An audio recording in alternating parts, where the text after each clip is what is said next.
Congress just took aim at Wall Street investors. Here's what it means for home buyers. Welcome to part 3 of the Congress Finally Acted series. For years, frustrated home buyers have been asking the same questions. Why am I competing with these giant companies for houses? And honestly, it's a fair question.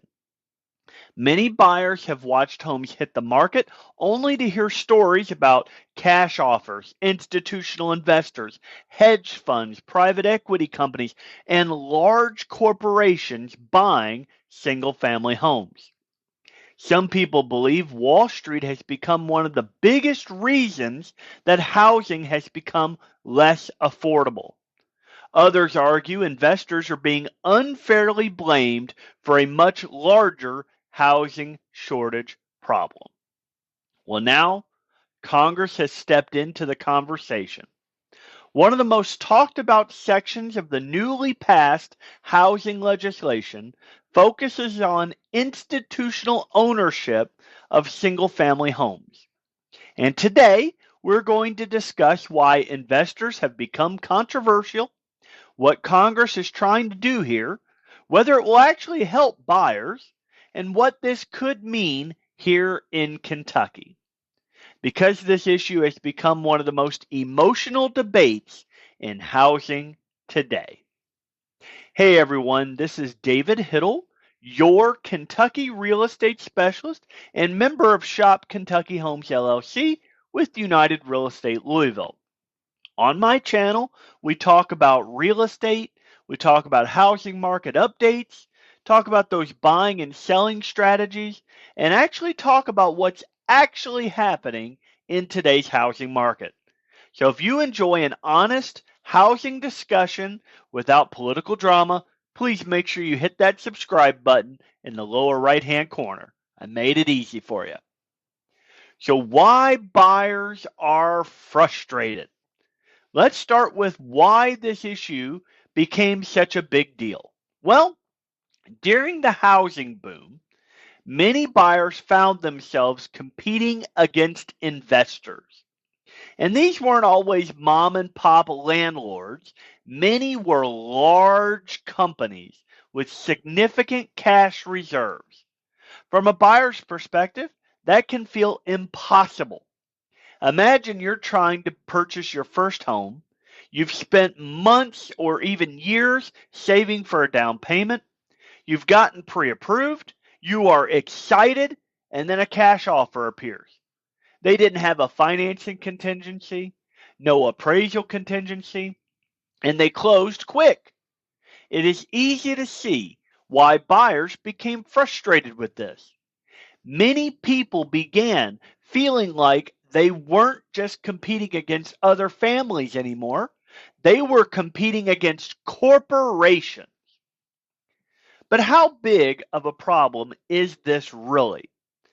Here's where the conversation gets a bit interesting, because the internet sometimes makes it sound like Wall Street owns every house in America, and that's not actually true. Most single-family homes are still owned by individual homeowners. However, large investors have become increasingly active in certain markets. Louisville was one of those markets. And in some neighborhoods, their presence has absolutely been noticeable. The challenge is determining how much of today's affordability problem comes from investors versus how much comes from a simple lack of housing supply, because both can be true at the same time. Investors may contribute to competition, but America, as we said in the previous video, also has a housing shortage. And both of those are important to remember. So what is Congress trying to do? Well, the new housing legislation attempts to address concerns about those large-scale institutional ownership. The goal is fairly straightforward. Lawmakers want to make sure individual home buyers have a fair opportunity to purchase homes. Supporters argue that housing should primarily serve families and communities rather than become a large.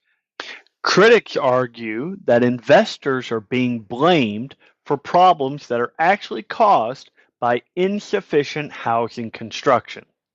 So, regardless of where you fall politically, the fact that Congress addressed the issue tells you just how much public attention this topic has received.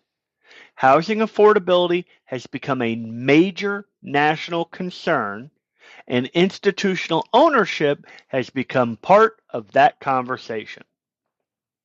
So, will this actually help first-time buyers? This is probably the question that most viewers care about the most. Will this law make it easier to buy a home? The honest answer is maybe, but probably not by itself. Remember, the biggest housing challenge is still supply. If we have 10 buyers competing for one home, removing one investor doesn't suddenly solve the problem.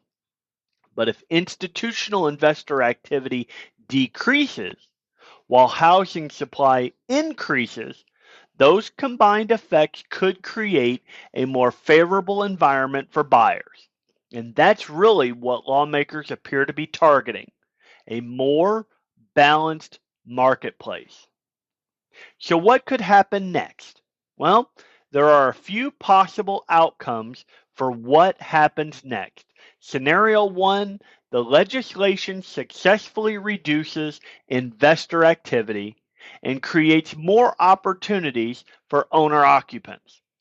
Scenario 2, investor activity shifts into different sectors of real estate. Scenario 3, the impact ends up being relatively modest because supply remains the larger issue. The truth is, we will need time to see how the market responds to this new law. Housing markets rarely change overnight. Large institutional investors tend to be very adaptable. So while this legislation may influence behavior, it probably won't completely reshape housing by itself. But what does this mean for Kentucky? That's the most important. Let's bring this conversation closer to home. Here in Kentucky, we generally haven't experienced the institutional investor activity to the same degree as some of the larger Sun Belt markets. But that doesn't mean we were unaffected. Buyers in Louisville, Bullitt County, Shelby County, Elizabethtown, Brandenburg, and surrounding communities have certainly felt affordability pressures. And anything that improves buyer opportunities is worth paying attention to. But I still believe inventory remains the biggest long-term factor in housing affordability. The more homes available for purchase, the healthier the market becomes for everyone. So here's the bigger picture. Honestly, I think the biggest takeaway is this. Congress is acknowledging that housing affordability has become a national issue, and that is important. Whether it's increasing housing supply, addressing investor ownership, reducing barriers to development, or supporting affordable housing initiatives, the conversation has clearly shifted.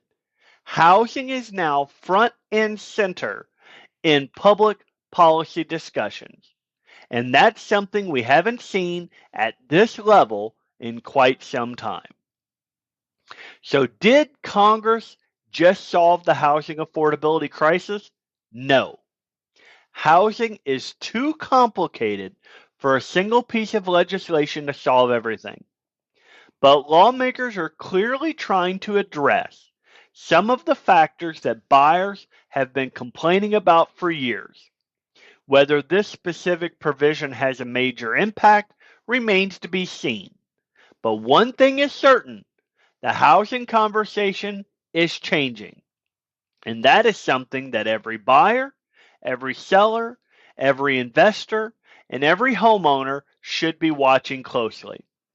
In my next video, we're going to discuss one of the most overlooked sections of this housing bill and why manufactured housing could become a much bigger part of America's affordability solution.